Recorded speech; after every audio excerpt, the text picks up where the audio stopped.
Guenther Family History Ants on the March by Donald Guenther. What is that quote? Is it to learn from the ants or to live with the ants? It happened early in July every year.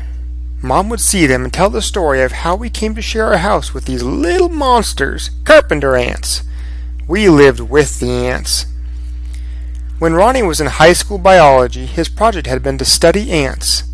The year was 1952, the year I was born. With Mom pregnant and not too attentive of Ronnie's deeds, he took some gallon jar milk bottles, filled them with dirt, and went out and captured a colony of carpenter ants. Ronnie proudly stated that he knew how to recognize and catch the queen ants. To keep the ants in the jars, he circled the inside of the bottleneck with butter. The ants couldn't get out because they couldn't cross the butter. Ronnie kept the ants in the house's enlarged crawl space area. He favored the larger carpenter ants. Ronnie studied the ants and over time went on to bigger and better projects. The butter on the jar lips dissolved and the ants escaped. Ronnie didn't worry, as he was sure the ants returned to the wild. The ants had other ideas. The ants moved into our home. Carpenter ants burrow into wood and are devastating. The ants settled in the house foundations and walls. As the ant colony grew into the thousands, the ants would take flight once a year. The first year of flying ants was 1954. In 2 short years, Ronnie's ant farm had grown extremely large. We had never heard of extermination in those days and just learned to live with the ants. The little kids heard the story many times. We loved to catch ants in jars like Ronnie. One time we caught a whole colony of carpenter ants and put them on an island in a washtub underneath the house.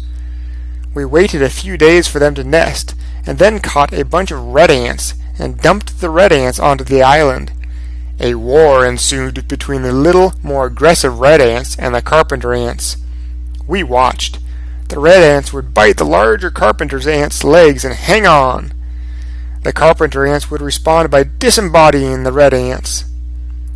The heads of the red ants stayed attached to the carpenter ants. Where Ronnie studied ant culture, we studied ant warfare. The little kids grew tired of observing the warfare, and the water leaked out. We didn't notice as our ants joined Ron's ants to live in the house. Over time, the foundation of the house began to give away. Dad, learning from his sons on how block usage,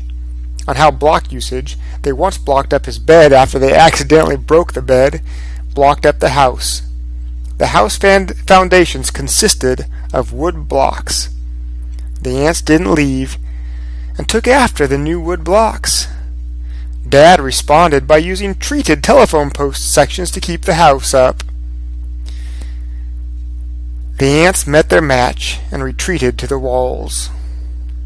The postscript. This house was torn down in 1972. The ants had run of the house for a full 20 years.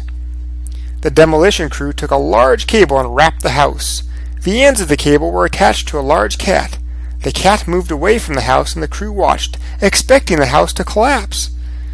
The cable went right under the house and the house stood without collapsing.